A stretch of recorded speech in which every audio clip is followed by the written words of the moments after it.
everybody, and good morning. My name is Don Arleth, and you're watching World Talks, coming to you live from Warsaw on TVP World. In yesterday's state election in North Rhine, Westphalia, Chancellor Merz's coalition faced significant challenges. The Christian Democratic Union emerged as the largest party, but the far-right Alternative for Germany made substantial gains, raising questions about the political landscape in Germany. To delve deeper into the implications of these results, we're now joined by Maciej Kisilowski, Associate Professor at Central European University. Hello, Professor, and thank you so much for joining us this morning. Glad to be here. Now, Professor, CDU secured the most seats in North Rhine-Westphalia, but the AfD's significant gains have raised concerns.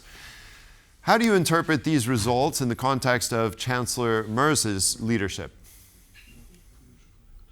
Well, Chancellor Merz has a very difficult game to play, because the truth is that economically Germany was addicted to Russian gas and oil, and especially gas, and there is no grand idea how to solve it. Part of this is because the maths doesn't add up. Germany, and as much of continental Europe, has this extensive welfare state that treats its workers very well, but needs to compete globally with countries that don't, that treat their workers much worse, and yet those workers, such as the workers of the Chinese growing car manufacturer BYD, are turning out great products, increasingly competitive products. So the cheap energy inputs that existed until the invasion, the full-scale invasion of Ukraine by Russia, helped to solve this mathematical problem. And now, what to do next is difficult. There is a hope that the massive military spending, which is basically a kind of targeted stimulus, it's a lot of money to borrow and to spend on German economy, is going to energize things, but Germans are approaching it, as they probably should, with care. They are creating processes. It is taking time. We saw in Poland an alternative approach when the unfrozen next-gen funds were spent very fast, and then there were some problems on how they were spent politically. So the federal government tries to avoid this, but that means that this boost, much-needed boost, is delayed, and voters are anxious.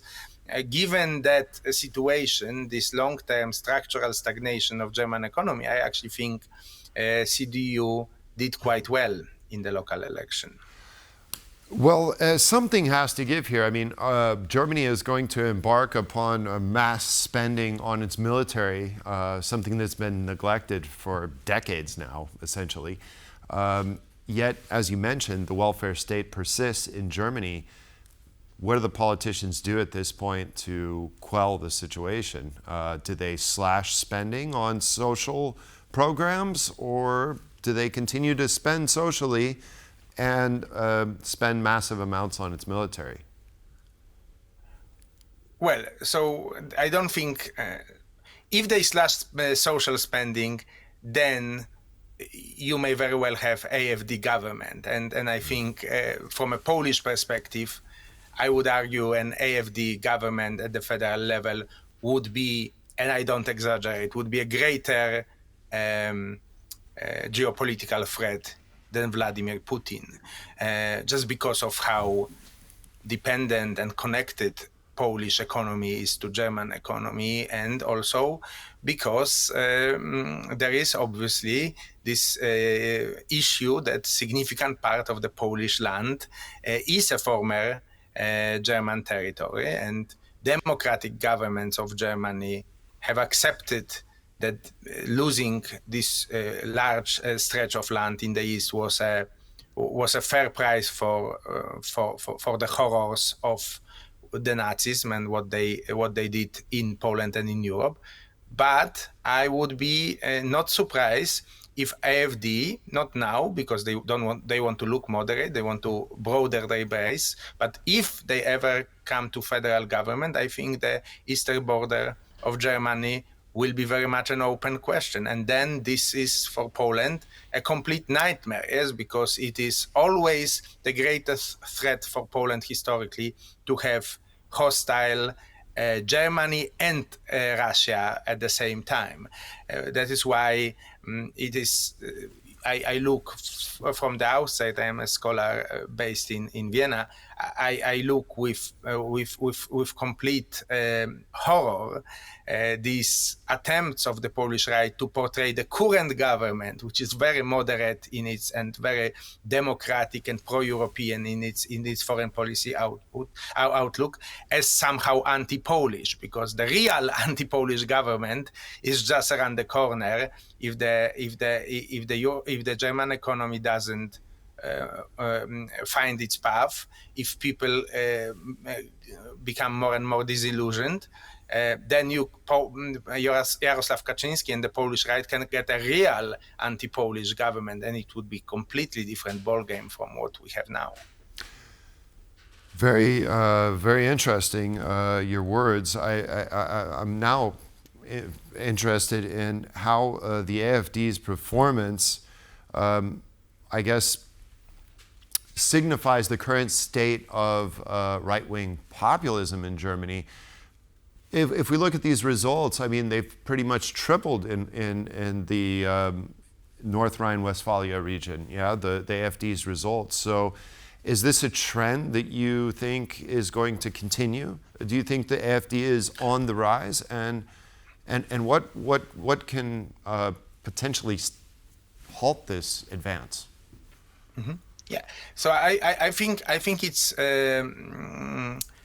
the situation is not is not overly dramatic yet because I mean it's still 15%, and also there is a very strong will of the other mainstream parties to cordon AfD off. I know there were some criticism of Chancellor Merz, or implicitly relying on AfD in one or two votes, but I mean this is really, I think, overblown. I think as a matter of course, the German political class is very united to never allow this to happen.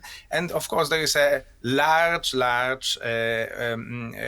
political road to travel from 15% in local elections to being, a part of federal government, especially since there is no coalition partner. So, I mean, potentially they would need to win an outright majority. This is very difficult to imagine at the present circumstances. But there are two considerations that I already shared with you.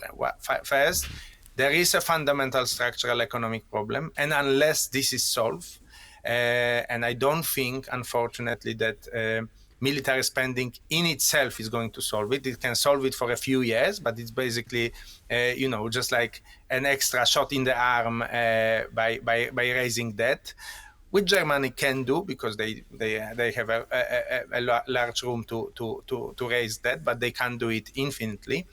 There needs to be an innovation and productivity revolution in Germany to make it sustainable, to make the country competitive, even with the higher energy costs that they inevitably need to bear.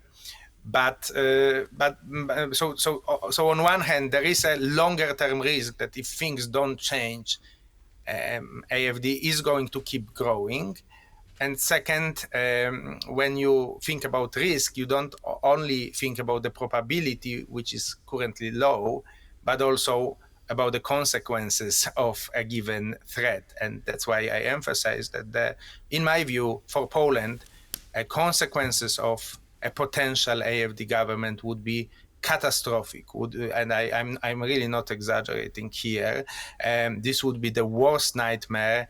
This would make all the right that is capitalizing on the supposed anti-Polish sentiment of the current political elite in Germany, which is nonsense. I mean, it's the most friendly. Actually, a proper Polish person wary of Germany and knowledgeable about our difficult history would actually appreciate the fact that this is the most friendly and Germany that Poland has probably ever seen in its long history. So, of course, finding fault with the current German political elite is true nonsense. But there is a possibility that if this other view, the Germany that doesn't want to, lower its head by remembering the atrocities it committed, that wants to come back maybe to a more assertive foreign policy.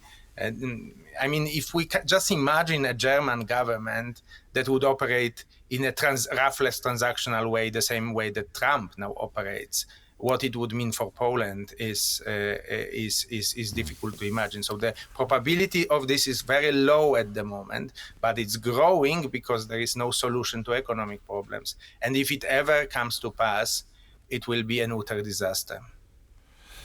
Well, it seems like the current politicians, including the German Chancellor, need to adapt to the developing situation. Maciej Kisilowski, Associate Professor at Central European University, thank you so much for joining us. Appreciate it. Thank you. And that concludes this edition of World Talks. Thanks for joining us, and stay with us for more here on TVP World.